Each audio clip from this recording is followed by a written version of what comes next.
Olá, galera do oitavo ano, tudo bem com vocês? Vamos para mais uma aula. Bom, gente, nesse capítulo vamos aí agora conhecer a América Anglo-Saxônica, certo? Ou seja, vamos conhecer como que os países, né, da América Anglo-Saxônica, que envolve Canadá e Estados Unidos, construíram, né, as suas riquezas, como eles se consolidaram como nação, nações fortes e desenvolvidas dentro da América, né, dentro do seu território. Então a gente vai ver que muita coisa está atrelada à sua cultura, né? Por meio aí das imagens dá para ter uma noção de como que esse povo ele foi se desenvolvendo, não só a sua cultura, mas também como a sua capacidade de produção, né, de produzir, de criar, né, os produtos, a inovação da tecnologia, né, tudo voltado para essas questões. Então, primeiramente aí para falar da formação do território dos Estados Unidos e do Canadá, né? Então se constituiu, pessoal, como vocês já sabem, já viram alguma coisa em história, se constituiu por meio de colonização, né? Tanto inglesa, quanto francesa e quanto espanhola.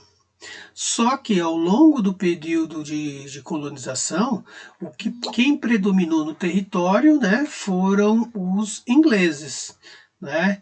Os espanhóis em menos tempo, os franceses também, e os ingleses constituíram, né, o maior tempo aí de predominância no território. Logo, então, introjetou no território toda uma cultura inglesa, né?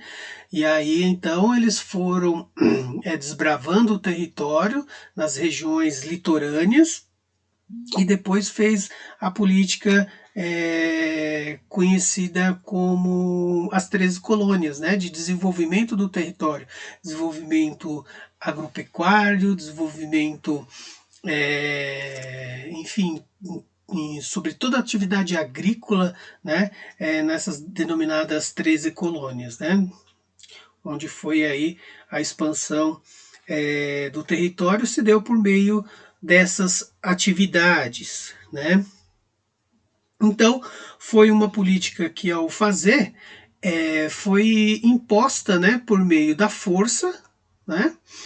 Força essa que dizimou, né, milhares de índios, né? E fazendo com que muitos morressem e outros também perdessem o território por meio da compra de terras, né? Às vezes uma compra um pouco injusta, né? Um pouco feita de uma forma intimidadora, mas enfim, foi feito dessa forma, né? Então, as colônias produzindo passaram a comercializar esses produtos agrícolas na região hoje onde é os Estados Unidos, né?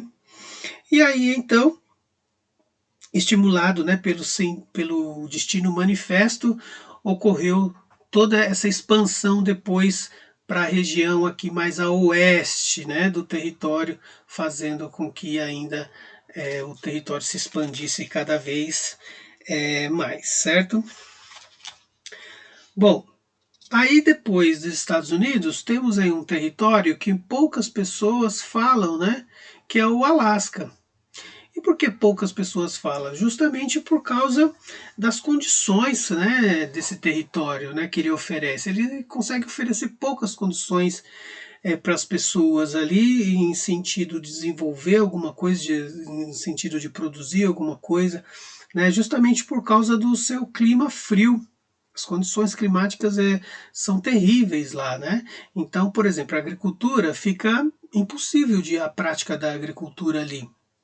Como que eles vão, né, plantar, sendo que é um país frio, né? Às vezes é coberto por neve. Então, as condições agrícolas ali é muito precária. E só que o Alasca tem outras atividades. Por exemplo, a extração de petróleo é feita lá no Alasca, né?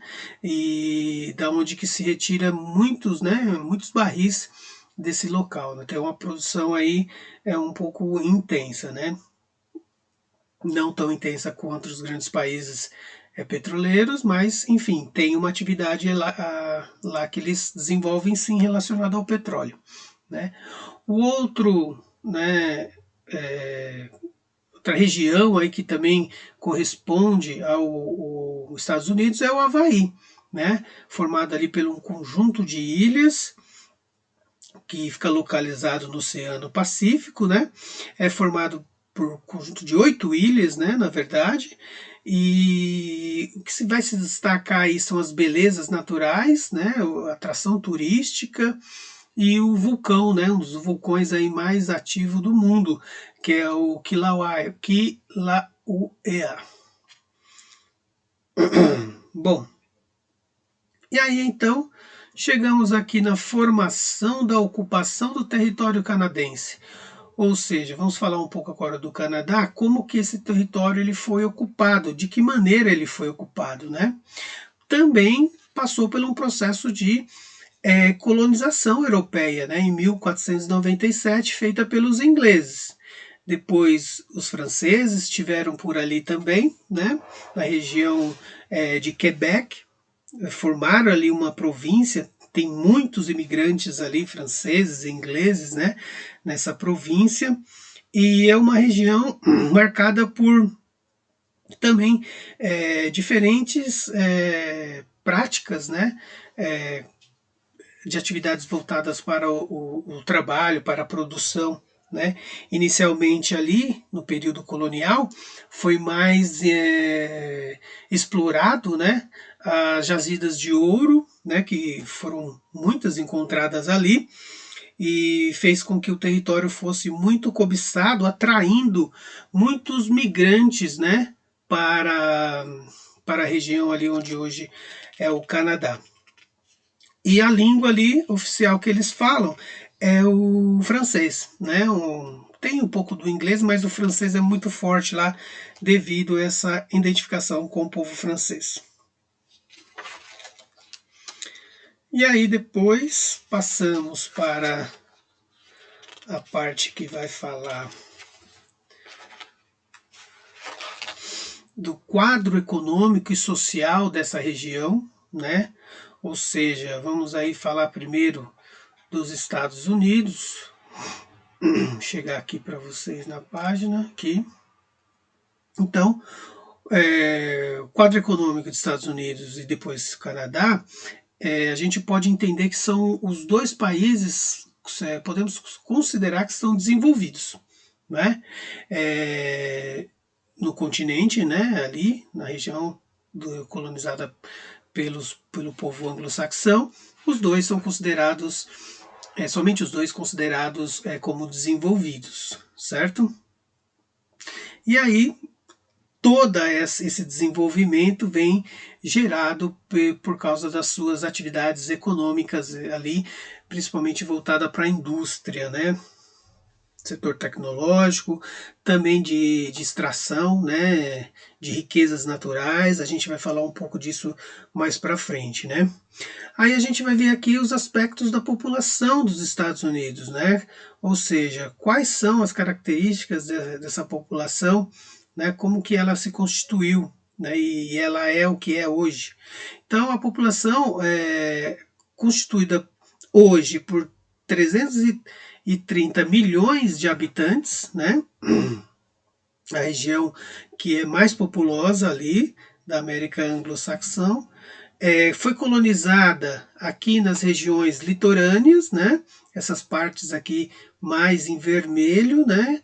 E depois foi se expandindo, né? Como vê aqui na foto, para o oeste. Então essas regiões mais escuras, vermelhos aqui, em vermelho, vocês podem ter uma ideia da densidade demográfica aqui na região. Ou seja, grande concentração populacional nessas regiões, que vai depois clareando, vai ficando menor, né? E depois, enfim, constituiu a população estadunidense, né? Bom, essa população ela foi constituída por meio de europeus inicialmente, né? E depois indígenas inicialmente, depois europeus e depois com o extermínio dos indígenas permaneceram somente europeus, né? Bom, outro detalhe que a gente vai ver agora é a economia, né?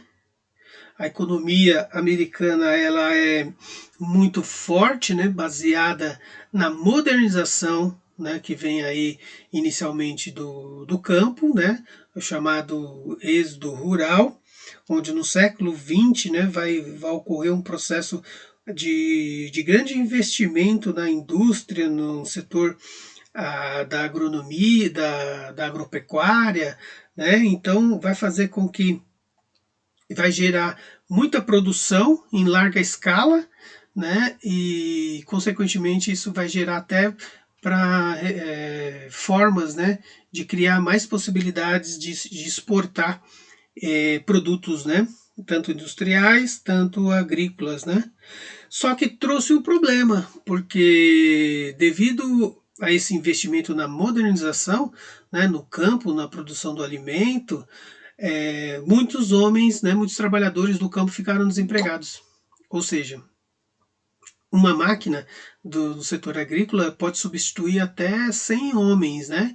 Então imagine a quantidade de pessoas que ficaram desempregadas, né? E perderam os seus empregos aí. Depois a gente fala aqui da urbanização. A urbanização ela vai crescer nesse período aí do século XX, né, início do século XX, com a introdução da modernização, os agricultores perdendo a sua condição de emprego, né, ou melhor, perdendo o seu emprego, né, por causa das máquinas. Então eles vão para onde? Vão para as cidades. Então concentra-se mais pessoas nas cidades.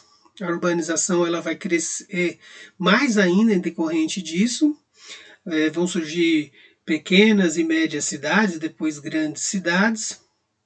Forma uma densa rede urbana, né, no território estadunidense, onde que vai se destacar a região Nordeste, desde o início da colonização, né, aquela parte em vermelhinha ali que eu mostrei para vocês, onde vai se concentrar as grandes cidades, e onde que vai apresentar também um grande crescimento populacional, certo? Esse crescimento populacional vai alavancar ainda mais, né, a condição da vida urbana, né, nos espaços aí dos grandes centros dos Estados Unidos, certo? Bom, gente, e aí a gente tem aqui os conceitos, né?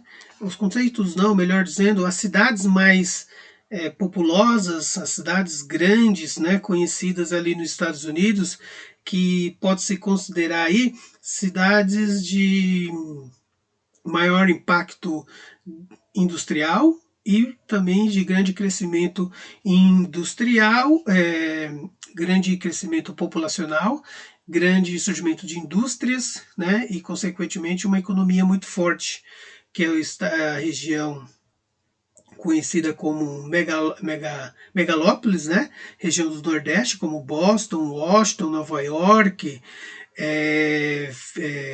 Finlândia, Baltimore e Nova York, ou melhor, Norfolk, né? E depois outras cidades, né, como Pittsburgh, que mais? Chicago.